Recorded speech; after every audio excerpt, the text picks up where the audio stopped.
भाई साहब देखो, अगर नेदरलैंड्स की हार के बाद आपको लग रहा था ये वो वाली दक्षिण अफ्रीका है जो अब डगमगाएगी, ऐचे पैचे ये सब होगा, गलत हुआ ना।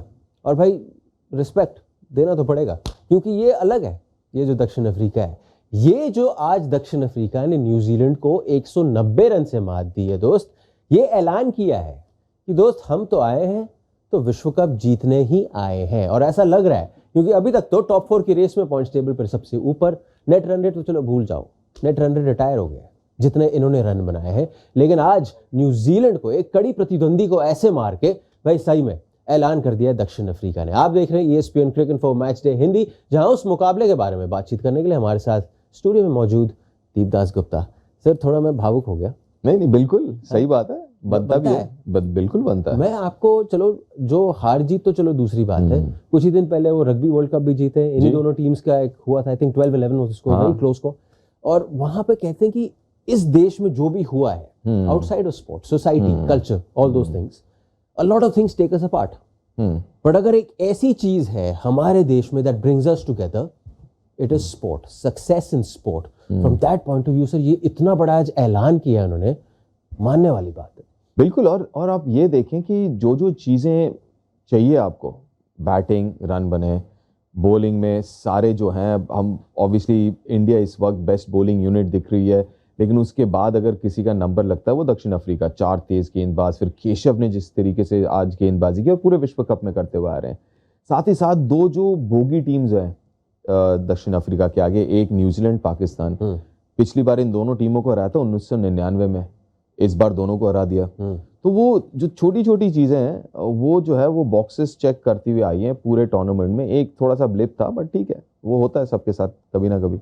आज बल्लेबाजी में भी मतलब चलो you been put into bat is a different thing, उसके बारे में बातचीत करेंगे। लेकिन आज एक और नजरिया देखा हमें बल्लेबाजी का कि अगर आप डीप जाओ, आप तुड़ताड़ नहीं कर रहे, तब भी क्षमता है कि आखिरी 10 में आई थिंक 119 रन बने, पहले 3 over of that top 10, last 10 sorry, आपके ज्यादा कुछ रन नहीं बने, आखिरी 7 में किया एक्चुअल प्रहार जो भी किया। बिल्कुल। और उनका अगर टीम का बैटिंग लाइनअप का सेटअप देखें ना, और वो बार बार बबूमा कहते भी है एक टेम्पलेट है हमारा बैटिंग फर्स्ट। ये 8वीं बार लगातार 8वीं बार 300 प्लस रन बनाया पहले बैटिंग करते हुए। तो उनका एक टेम्पलेट है कि शुरुआत में वो एक प्लेटफॉर्म बनाते हैं 1, 2, 3, 4 नंबर तक, और उसके बाद फिर क्लासन आते हैं, फिर मिलर आते हैं जो बाकी का काम करते हैं आखिरी 10-15 ओवर में। तो वो टेम्पलेट बिल्कुल जो देखें आप, एकदम सेट, एकदम क्लॉकवर्क जैसे काम करता है। कोई ना कोई पहले 4 में से खेल जाता है। इस मैच में तो 2-2 खेल गए, दोनों ने शतक जड़ दिया, डी तो बड़ा खेलते हैं सर वही तो। और कैसे बिना रिस्क लिए जो 100 के ऊपर के स्ट्राइक रेट से बनाया दोनों के, आप देख लो कि ऐसा कोई रिस्क नहीं लिया फालतू का। तो उस हिसाब से प्लेटफॉर्म बनता है, और फिर प्लेटफॉर्म के बाद डेविड मिलर और क्लासन आके बाकी अपना काम कर देते हैं। अगर वो कोई आउट हो जाते तो पीछे वो मार्को यानसन, एक मैच में मार्को यानसन ने 70 कुछ रन बनाए। तो वो चीज, इनका जो वो फॉर्मूला है ना पहले बैटिंग करते हुए, एकदम सेट है और शानदार है वो फॉर्मूला। संजय मंजरेकर जी आए हुए थे 1-2 दिन पहले, उन्होंने कहा जी मैंने पिटिशन निकाली है, सबसे साइन करा रहा हूँ कि क्विंटन हम तुम्हें जाने नहीं देंगे। सर क्या मतलब, ये विश्व कप अगर ये आखिरी हुआ, मैं अगर अभी भी बोल रहा हूँ क्योंकि कभी भी आ सकते हैं वापस। नहीं मेरे ख्याल से पर आप क्यों ना बुलाओ उनको वापस 2027 में। देखो मुझे ऐसा लग रहा है कि उनको भी पता है कि उनका आखिरी विश्व कप है, इसके बाद शायद ओडीआई से वो रिटायरमेंट भी ले लें, जैसा उन्होंने एक बार बोला भी है। तो शायद इसी कारण उतने फोकस दिख रहे हैं। आज जिस तरीके से पारी आप देखिए उनकी, मेरे ख्याल से कुछ 17-18 रन 30 बॉलों पे। पिछली बार मुझे याद नहीं आ रहा है कि कब इस टेम्पो पे, इस गति पे उन्होंने खेला होगा एक दिवसीय क्रिकेट, व्हाइट बॉल क्रिकेट। तो कहीं ना कहीं वो फोकस जो है उनमें, वो शायद इस कारण भी है कि उनको भी पता है कि भैया ये मैं स्पेशल बनाने वाला हूँ, मेरा आखिरी है और ये स्पेशल होने वाला है और मैं बनाऊंगा इसको स्पेशल। अब वो सबसे ज़रूरी सवाल मेरे ख्याल से, जो न्यूजीलैंड की टीम होटल में भी आएगा, टीम मीटिंग में भी आएगा, और लेथम साहब के तो सपनों में भी आएगा। क्यों टॉस जीता, क्यों पहले उनको बल्लेबाजी क्यों कराई, क्यों? देखिए मैच के पहले हम ये बात कर रहे थे कि जैसे उन्होंने कहा कि टॉस जीतने के बाद फील्डिंग, मुझे समझ में आया क्यों। तब भी मुझे समझ में नहीं आया और अब तो बिल्कुल ही नहीं आ रहा, क्योंकि उस मैदान में एक तो ड्यू का फर्क नहीं है बैटिंग के लिए, चाहे वो दिन में हो चाहे वो शाम में। पिच का फर्क, पिच पे ज़्यादा फर्क नहीं पड़ता, लेकिन फर्क गेंदबाजी में पड़ता है कि दिन के वक्त उतना ज़्यादा स्विंग नहीं है, लेकिन रात को अंडर लाइट्स थोड़ा सा ज़्यादा तीखा हो जाता है वो पिच, थोड़ा सा ड्यू कह लो, ड्यू तो उतना ज़्यादा नहीं पड़ता, लेकिन जो टेम्परेचर नीचे आता है उससे पिच बेहतर हो जाता है, थोड़ा सा स्किड करता है, बाउंस आ जाता है, लैटरल मूवमेंट, क्योंकि वो स्टैंड्स नीचे है, स्टैंड मतलब छोटे से हैं साइड में, और तो वो बहता रहता है वहाँ पे ब्रीज जो है, उससे तेज़ गेंदबाजों को मदद मिलती है। तो यहाँ पे चेस करना थोड़ा सा मुश्किल रहता है इस मैदान में, तो समझ में नहीं आया क्यों। और खास करके दक्षिण अफ्रीका अगर आप देखें तो इस साल सिर्फ 40% मैचेस जीते हैं चेस करते हुए, राइट। और इस टूर्नामेंट में आप उठा के देख लो तो एक चेस करते हुए नेदरलैंड्स के साथ हारे और दूसरा भी लगभग हार ही गए थे, ऑलमोस्ट हार गए थे, राइट। तो मुझे ये समझ में नहीं आया क्यों।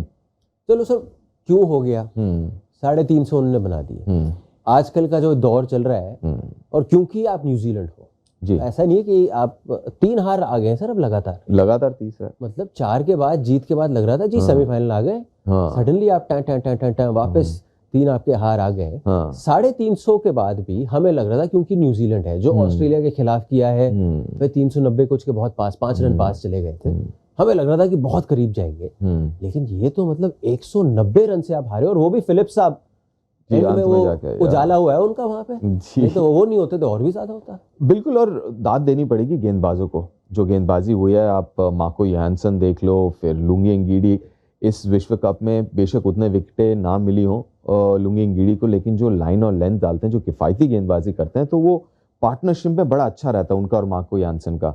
मार्को जोहानसन अभी मेरे ख्याल से 16 विकेट हो गए, अभी वो लीडर बोर्ड में सबसे ऊपर शाइन के साथ। वो फिर उनका खत्म होता है तो फिर रबाडा आ जाते हैं, और फिर वो क्वाड्से हैं, जेराल्ड क्वाड्से भी ठीक ठाक डाल रहे हैं, फिर बीच में केशव महाराज। तो मतलब बॉलिंग यूनिट भी, और दाद देनी पड़ेगी आज जिस तरीके से गेंदबाजी की है। बैटिंग में देखो आप ज़्यादा तो आप क्रिटिसाइज नहीं कर सकते, क्योंकि ऐसा नहीं कि कोई ख़राब शॉट खेल के ज़्यादा आउट हुआ हो, तो नॉर्मल काफ़ी लोग तो डिफेंस करते हुए आउट हुए हैं। हाँ जी, तो कहीं ना कहीं फिर आपको दाद देनी पड़ेगी गेंदबाजों को और फील्डिंग को भी। ये जोहानसन इतना सफलता क्यों प्राप्त कर रहे हैं? I'm asking you from cricketing point of view, if you're a batsman, वो कहाँ आपको तंग कर रहे हैं, कैसे तंग कर रहे हैं? देखिए, एक तो उसके पास काफ़ी सारी चीज़ें हैं, गति है, मतलब ऐसा नहीं एक्सप्रेस नहीं है, 145 नहीं है, लेकिन 140 भी बुरा स्पीड नहीं है, अच्छा खासा स्पीड है। प्लस क्योंकि वो हाइट का अच्छा इस्तेमाल करता है तो बाउंस मिलता है, साथ ही साथ उनका टप्पा बड़ा अच्छा है, और फिर स्विंग अंदर की तरफ और एंगल बाहर की तरफ, तो वो एक अलग उनका एस्पेक्ट हो जाता है बॉलिंग का। तो हर चीज़ अगर आप साथ में मिला लो तो, और सब चीज़ें वो अच्छी कर रहे हैं, चाहे वो बाउंस हो, चाहे वो टिप्पा हो, चाहे वो स्विंग हो, तो सारी चीज़ें ना ठीक ठाक सेट हो रही हैं, जगह पे बैठ रही हैं उनकी, तभी मुश्किल हो रहा है बल्लेबाजों को to get away from him. तो वो अगर पहला स्पेल पे विकेट ले रहे हैं, सबसे ज़्यादा विकेट पहले स्पेल में इस विश्व कप में उनके नाम है, फिर बीच में आते हैं तब विकेट लेते हैं, लास्ट में ही विकेट लेते हैं, तो मेरे ख्याल से इस टर्निंग आउट टू भी, अभी भी फिनिश प्रोडक्ट नहीं है, अभी भी हैजंट रीच्ड हिज पीक, तो यू कैन इमेजिन कैसे ऑलराउंडर बनने वाले आगे चल के वो। पाकिस्तान, हाय कहानी में ट्विस्ट, कहानी में बिल्कुल ट्विस्ट, वहाँ पे वो तो कह रहे होंगे कि सेटअप हो गया है, बिल्कुल तगड़ा set. Would you, okay, we don't know कि न्यूजीलैंड कैंप में क्या चल रहा होगा, बट जस्ट द फैक्ट कि आप 4 जीते, उसके बाद 3 लगातार हारे हो, अब आप इसको एक ऐसी टीम के खिलाफ खेलोगे जो अगर आपको हरा दे तो फिर उनका अंदर आने का मौका मिल रहा है। 4 November is a very very crucial day, क्योंकि अगले 4-5 दिन में ना ऐसा हो सकता है कि 5 नहीं तो 4 टीम्स जो हैं वो 8 पॉइंट पे हो, और 4 तारीख वुड बी दैट डे, क्योंकि वहाँ पे इंग्लैंड ऑस्ट्रेलिया है। देखिए, इंग्लैंड क्वालिफिकेशन रेस के तो लगभग बाहर ही है, लेकिन उनके दिमाग में ये होगा कि भैया एक तो डिफेंडिंग चैंपियन, सेकेंडली है चैंपियंस ट्रॉफी के लिए क्वालिफाई करना, और ऑस्ट्रेलिया है, और सामने ऑस्ट्रेलिया मिनी एशेज है, तो वो दम लगाएगी पूरी। तो ऑस्ट्रेलिया अगर वो हार जाती है तो फिर ऑस्ट्रेलिया 8 पे रुक गई। अफगानिस्तान का मैच है नेदरलैंड्स के साथ, अफगानिस्तान जीत गई तो 8 पॉइंट अफगानिस्तान के हो गए। फिर अगर आप ये वाला जो दिन का मैच है पाकिस्तान न्यूजीलैंड, करारा मैच होने वाला है, और वहाँ पे अगर पाकिस्तान जीत गई तो भैया ये 4 टीम हो गए आपके 8-8 पे। क्या बात है सर, मज़ेदार विश्व कप हो गया। Deep Das Gupta, thank you so much for joining us भाई। दक्षिण अफ्रीका इर्द गिर्द जो भी चल रहा हो, एक टीम ऊपर जा रही है, इंडिया तो है ही, साथ ही साथ दक्षिण अफ्रीका भी अब उस ऊंचाई पर पहुंच चुकी है। आप देख रहे हैं ESPN क्रिक इन्फो, मैच डे हिंदी।